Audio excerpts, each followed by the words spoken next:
Boa noite, ou boa tarde, bom dia, consoante a hora de me possas estar a ver, que sejas muito bem-vindo e bem-vinda a mais uma transmissão onde vamos trazer mais um ângulo, mais uma perspectiva sobre vivermos então o nosso propósito de vida, seja como pessoas, como organizações, nas suas várias áreas, sejam elas quais sejam, pode ser precisamente na nossa identidade, na análise à nossa família, aos nossos relacionamentos, ou à nossa ocupação profissional, ou à orientação que desejamos dar à carreira, ou ao nosso negócio, por exemplo.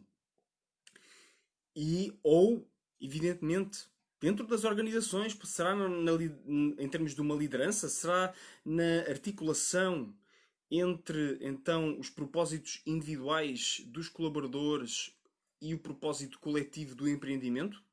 Será em revitalizar então aquilo que o projeto deve representar e diferenciar ainda melhor a marca, a organização e as suas ofertas no mercado onde se insere? Só tu poderás saber. O que eu procuro é que com estas transmissões possas ter ângulos que tu mesmo possas adaptar e usar para então te levar cada vez mais a seres aquilo que já és, a poderes-te expressar autêntica e benevolamente, não só em teu benefício, como em benefício de todos nós. Feito este parênteses inicial, como sempre, convido-te, por favor, partilha as tuas questões, os teus comentários, tudo aquilo que tu achas que faz sentido em termos daquilo que vamos falar hoje. E podes fazê-lo ou aqui mesmo, ou através de uma mensagem nesta plataforma, ou se preferires, podes enviar-me um e-mail para julio@juliobarroco.com. E eu vou aproveitar para escrever já aqui no início, para podermos ficar com esta informação aqui. Ora, estou a terminar, deixem-me cá ver. E sim, está. E portanto, hoje vamos falar sobre história.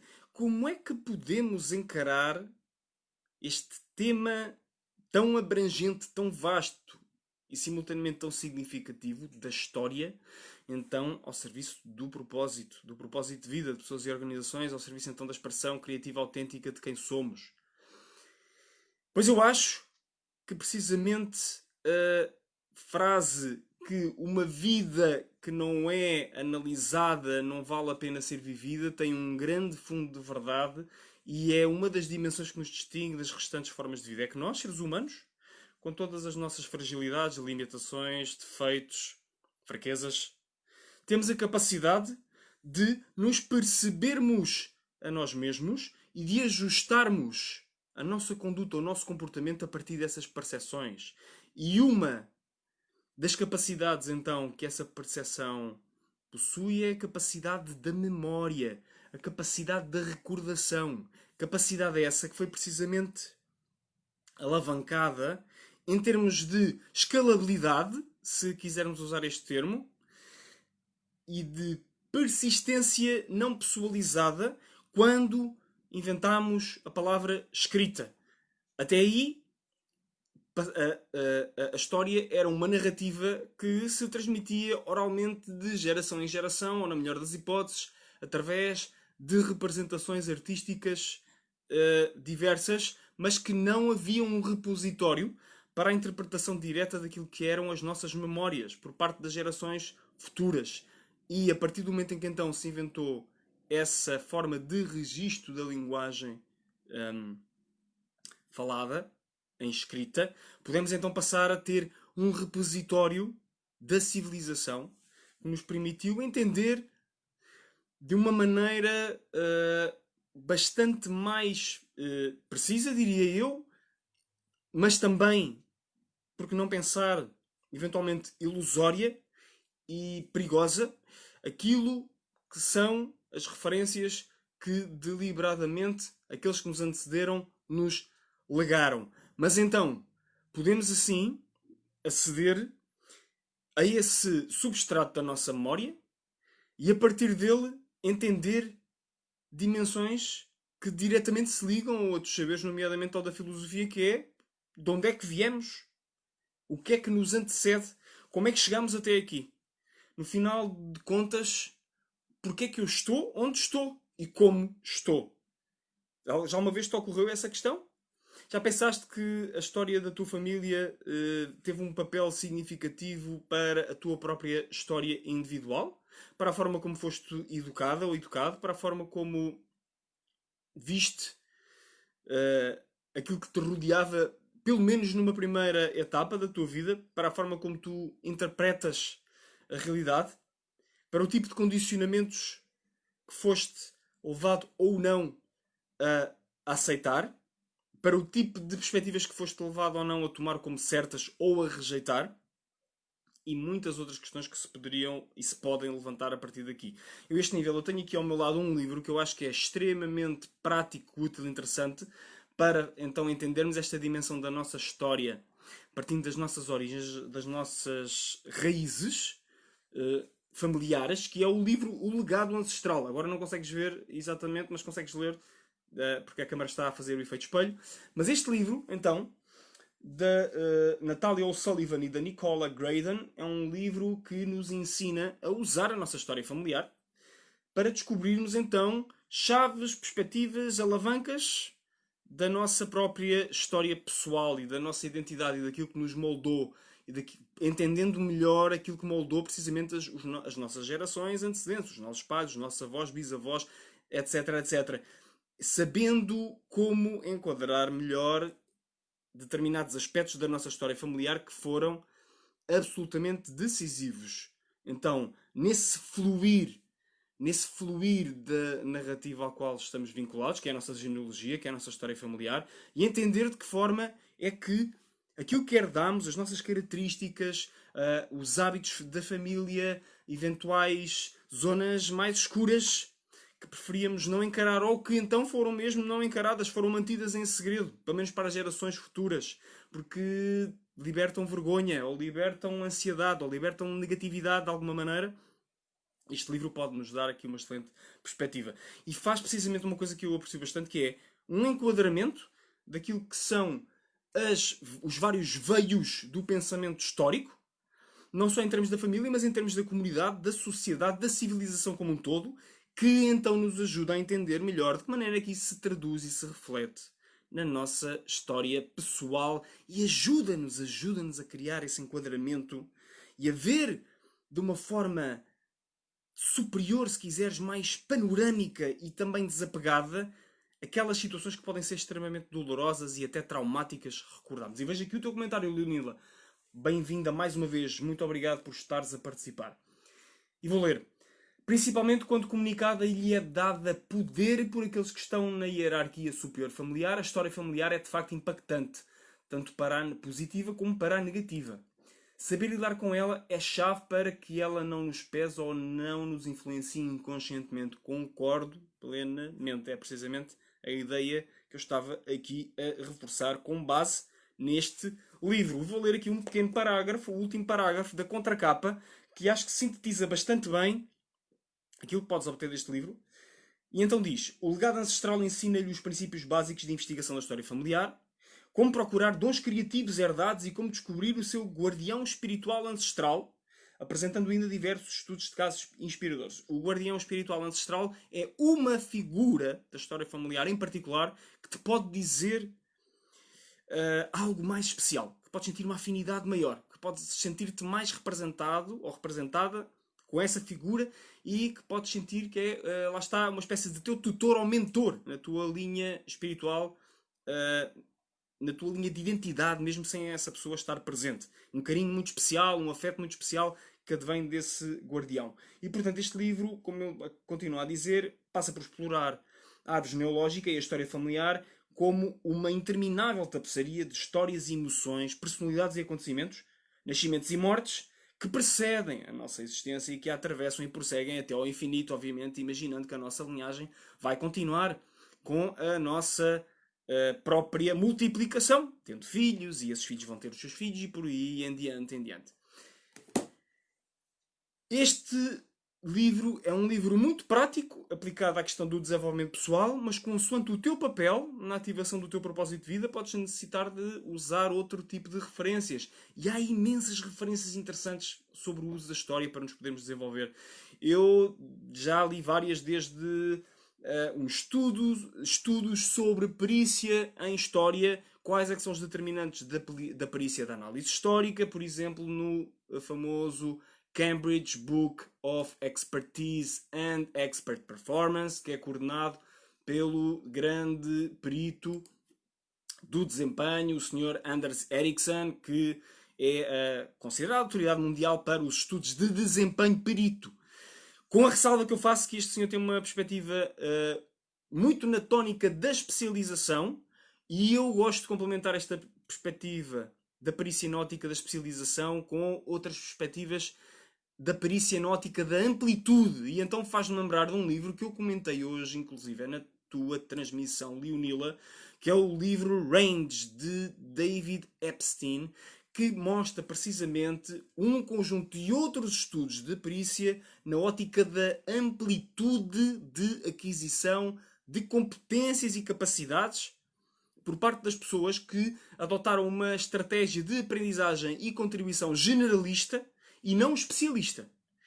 E, portanto, eu recomendo vivamente, se quiseres fazer uma panorâmica mais geral, em termos daquilo que é o entendimento histórico, que procures centrar-te em ambos os tipos de perspectivas, tanto na especialista como na generalista, e vejas qual é aquela que se adequa mais a ti e à tua natureza. Eu, pela minha própria natureza, gosto de perspectivas generalistas e multipotencialistas, como lhe chamaria a Leonila.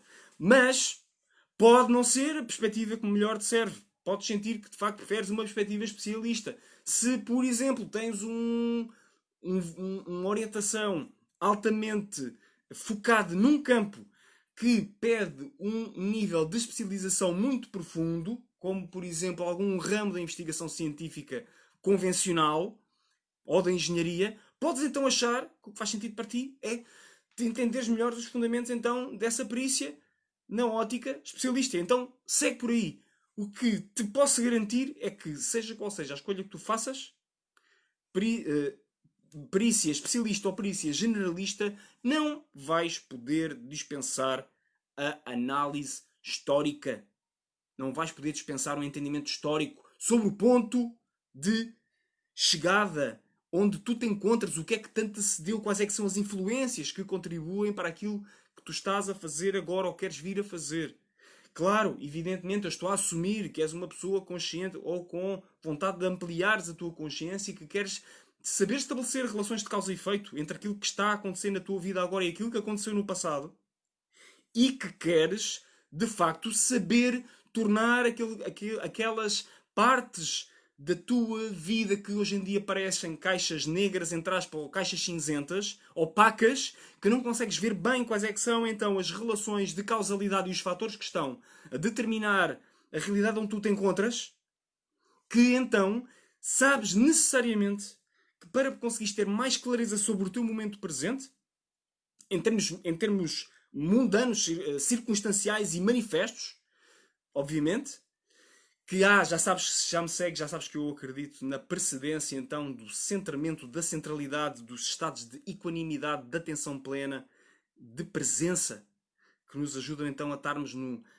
estado interno que permite então gerar clareza também na análise externa. Mas nós sabemos que há determinadas áreas de atividade que são absolutamente imprescindível nós olharmos para o hardware das circunstâncias e as narrativas que existem e que presidem aquilo que é a expressão dessas atividades são absolutamente decisivas. E em especial nas ciências ditas sociais. Portanto, se tens uma atividade dita social, o impacto histórico daquilo que tu estás a fazer, naquilo que tu estás a fazer, é absolutamente decisivo. E mesmo em outras ciências que possam não ser sociais. Vamos imaginar, por exemplo, na investigação tecnológica. Quem conhece, por exemplo, a história de Nikola Tesla e quem se pode, por exemplo, questionar sobre o porquê da nossa civilização, neste momento, não usar formas de energia renovável, quando essa tecnologia foi criada e inventada pelo Sr. Nikola Tesla, se temos algum conhecimento histórico sobre o que é que aconteceu, análises que neste momento já foram feitas por várias fontes e credíveis, e que nos dizem que um dos marcos significativos em termos históricos para ter havido uma espécie de estrangulamento da libertação dessas energias renováveis de acordo com as criações tecnológicas do Sr. Nikola Tesla, foi que na altura em que ele pediu um financiamento a um dos grandes magnatas da indústria norte-americana do século XIX, e eu agora não tenho exatamente a certeza se foi o Sr. Rockefeller ou se foi o Sr. Carnegie. Eu penso que foi o Sr. Rockefeller, mas não estou certo. A memória neste momento não me está a acompanhar. Que não só não financiou um pedido para a produção de energia elétrica que seria propagável em difusão por ondas sem cabelagem, como disse que não iria apoiar essa invenção, porque não sabia como a podia medir, como a podia controlar para poder rentabilizar financeiramente e que, portanto, não ia investir nessa inovação, nessa invenção, porque não a podia rentabilizar. E depois, mais tarde, acabou por acontecer a situação relatada de destruição e incêndio do seu laboratório, do laboratório Nikola Tesla, que depois acabou por morrer, infelizmente, acabou por morrer na pobreza e no abandono.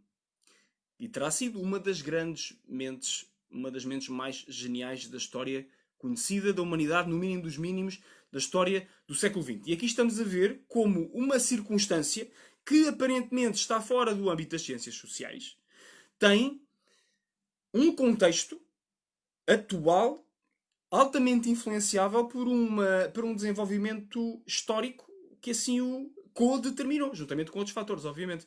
Mas, portanto, faz sentido para ti entenderes a perspectiva histórica como uma perspectiva absolutamente decisiva de poderes entender aquilo que está acontecendo na tua vida neste momento, a forma como interages com a tua realidade, o tipo de influências que recebeste, incluindo geracionais. Isto faz-me lembrar um outro capítulo de um livro que eu apreciei bastante quando li, porque acho que aquele autor tem uma perspectiva bastante complementar à forma como eu vejo o mundo, e estou a falar do livro The Laws of Human Nature, eu penso que está traduzido para português, do Sr. Robert Greene, e ele tem um capítulo que eu estive a ver há pouco, sim, ele tem um capítulo que é precisamente o capítulo da lei da miopia geracional. O capítulo é o capítulo 17 e, basicamente, na versão que eu tenho é Seize the Historical Moment, e a lei que ele apresenta ali é a lei da miopia geracional. E ele basicamente desafia-nos então a, pela análise histórica, entender de que forma é que o facto de pertencermos a uma determinada geração num determinado tempo histórico condiciona a nossa percepção da vida, do mundo, da sociedade e como devemos posicionar-nos para entender melhor então os fatores que nos influenciam. E uma das ideias que eu achei bastante interessante do Sr. Robert Greene estar a falar é que ele acaba por tocar precisamente nas visões que contrapõem a liberdade e o individualismo ou positivismo histórico. Basicamente diz que nós humanos, eu penso que já falei aqui sobre isso em transmissões passadas, penso que falei inclusive ontem, não estou certo disso, mas como já falei várias vezes no tema nos últimos dias, tenho alguma dificuldade em fazer a associação mais exata agora. Em que basicamente então este individualismo, positivismo histórico é uma história muito centrada nos factos e no impacto material dos factos e em fontes materiais para a construção da narrativa histórica, do storytelling de não ficção, se lhe quisermos chamar assim, por contraponto a uma visão providencialista da história e que parte mais de bases ideológicas e idealistas da história para dizer que a causalidade da narrativa histórica não depende dos factos, mas sim de uma urdidura universal, se quiseres, se preferirmos, que depende de realidades que muito nos transcendem e que, na verdade, já tem uma dose de determinação, de predestinação bastante alta. Para não dizer, como a palavra árabe expressa, maktub, já está escrito.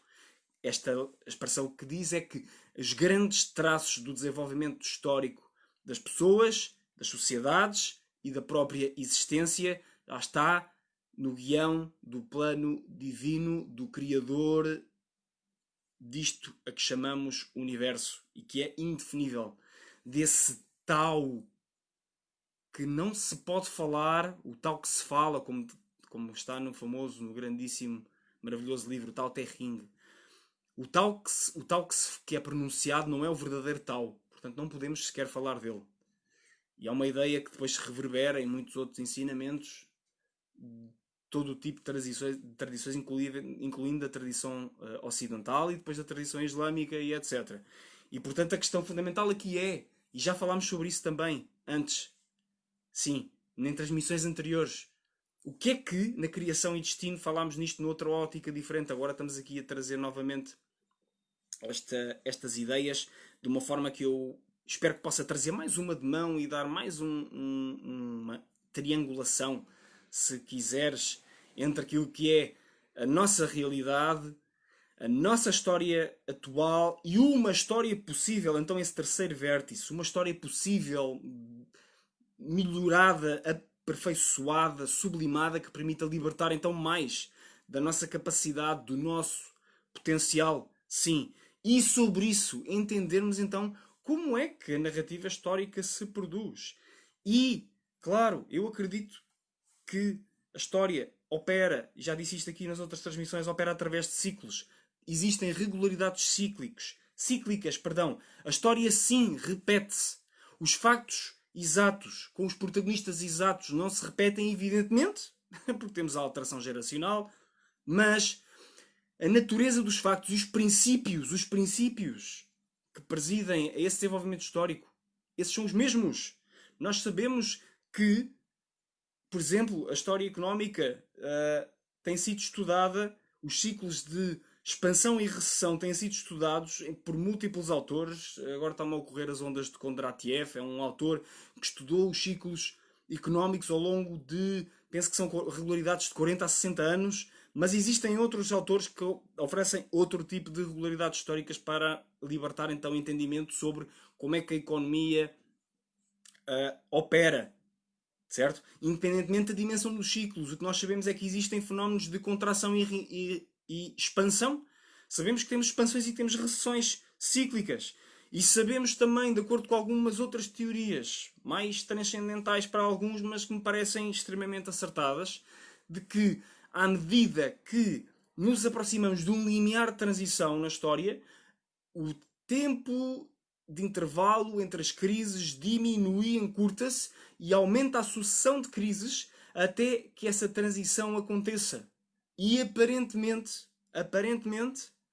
nós estamos neste século, no passado século XX e no século XXI, assistimos a uma sucessão e a um encurtar precisamente desses tempos cíclicos. E a pergunta que eu te posso fazer é: não tens a sensação de que desde que estás vivo ou viva, que tem havido uma aceleração nas mudanças que te rodeiam, não só nas mudanças sociais, mas eventualmente nas mudanças na tua vida? Não tens assistido a um conjunto de coisas que, se te perguntassem há 10 anos se elas aconteceriam, que tu não farias ideia e que não saberias responder? Queres comentar, queres partilhar aí a tua perspectiva aí nos comentários? Eu acho que sim, a minha percepção é essa. Tenho a percepção de que estamos claramente a aumentar a velocidade do movimento histórico, que não só naquilo que nos rodeia como nas nossas próprias vidas, mas quer dizer, nós não vivemos num universo à parte, e é por isso que eu acho que a perspectiva histórica mais abrangente, além da própria história de vida, da nossa própria história de vida, de fazermos toda aquela revisão da forma como vamos vivendo, de termos uma escrita de reflexão em diário, por exemplo, de abordarmos aspectos da nossa própria vivência com pessoas em quem confiemos, com amigos, com familiares, porque não com coaches ou com terapeutas, com facilitadores, mentores. Além disso, abrir o leque da perspectiva e perspectivarmos sobre aquilo que está a acontecer em termos mais latos e sobre aquilo que aconteceu no passado em termos mais latos. E, obviamente, acho que é importante entendermos a história das sociedades, a história do nosso país, a história da nossa comunidade e sob várias perspectivas diferentes. Por exemplo, não só a perspectiva contada pelos grandes acontecimentos protagonizados por figuras de poder, mas também a história contada na perspectiva popular, por exemplo. E agora assistimos com a expansão das capacidades tecnológicas e com o acesso que os historiadores e as pessoas interessadas em produzir conhecimento histórico ou interessados em produzir narrativa histórica têm acesso a novas tecnologias e a um conjunto de funcionalidades de obtenção de dados, inclusive Big Data, que fazem com que, se reparares, nas últimas décadas para cá, tem havido uma profusão de análises históricas sobre realidades que antes não havia a abundância, a profusão de todo o tipo de livros de história disto, história daquilo, história de cozinhar, história dos utensílios, história, além das histórias nacionais, obviamente, que sempre existiram. Veja que o teu comentário, Leonila, vou já intercalar. De facto, vivemos em tempos, penso eu, que é o que tu quiseste escrever, que evoluem e que se transformam cada vez mais depressa. Isso vê-se bem no processo de digitalização. O ritmo está cada vez mais rápido, faz-me lembrar a lei de Moore, penso que é disso que estás a falar, e as alterações de comportamento tão intensas que ficam aquém da socialização ou adaptação da humanidade, ponderada e adequada ao processo. Nem precisamente. A lei de Moore estabelece que o custo de produção de microchips, se não me estou a enganar, vai cada vez mais decaindo e tem um rácio de queda que agora não me recordo exatamente qual é, mas faz com que o custo da tecnologia vai sendo cada vez mais baixo e vai caindo a um ritmo maior do que aquele que é a expansão da produção tecnológica, se estou a expressar bem essa lei. Mas seja como seja, sim, é isso. E isso, o que é que isso faz, na minha opinião? Dá-nos poderes, se assim escolhermos utilizá-los, em especial também pela massificação da tecnologia de consumo, que tem funcionalidades absolutamente incríveis em comparação com o que havia há décadas atrás, ou até há poucos anos atrás. Nós temos mais potência nos nossos telemóveis do que havia em dispositivos tecnológicos absolutamente decisivos em termos históricos, como, por exemplo, para o computador mainframe que enviou, penso que, a primeira nave espacial para a Lua, por exemplo. Nós pensamos do primeiro grande mainframe, que era um mainframe, penso que era o mainframe da IBM, não sei se estou a dizer bem, que ocupava um edifício com vários andares. Portanto, nós estamos num momento absolutamente decisivo para aproveitarmos as nossas capacidades multifacetadas ou multipotencialistas, como tu poderias e podes e dizes e muito bem, Leonila, e vejo aqui, carregas aqui o artigo da Lei de Moore, muito obrigado. Eu penso que está mais ou menos acertado, exato, que é a projeção da tendência histórica relacionada com a indústria dos microchips e processamento de computadores. E consiste no estudo que o número de transistores dos chips teria um aumento de 100% pelo mesmo custo a cada período de 18 meses. E esta profecia tornou-se realidade. É o que diz aqui o síntese da Wikipédia, que eu tomei a liberdade de intercalar aqui na narrativa. Continuando, temos então um aumento exponencial das faculdades tecnológicas que podemos usar para integrar múltiplos veios das nossas próprias narrativas, da nossa história, de podermos entender aquilo que nos construiu individual e coletivamente. E, por exemplo, em termos pessoais, nós sabemos a quantidade de possibilidades que agora temos para analisar a nossa genealogia, inclusive para aceder a testes de ADN. E eu estou-me a lembrar de vários sites. Podes ver, o Geneol é um desses sites. Depois há outros sites, por exemplo, o myheritage.com, que é aquele que eu uso. Depois há o Family Tree. Existem várias alternativas que podes usar e podes pesquisar estes termos que eu acabei de dizer, se não conheces, que fazem então uso destas funcionalidades crescentes que temos acesso, e podemos pensar que se ajustarmos com as tecnologias do desenvolvimento humano, a nossa adaptação ao contexto, à vida, se fizermos então um ajuste da nossa narrativa, se formos flexíveis a aprender e a desaprender Cada vez mais é importante desaprender, saber desaprender, para abrir espaço para que novas e melhores aprendizagens ocupem lugar e para podermos ajustar os nossos modelos mentais do mundo. Podemos agir de acordo com modelos mentais mais atualizados. É como instalar uma nova versão de um software ou de uma aplicação.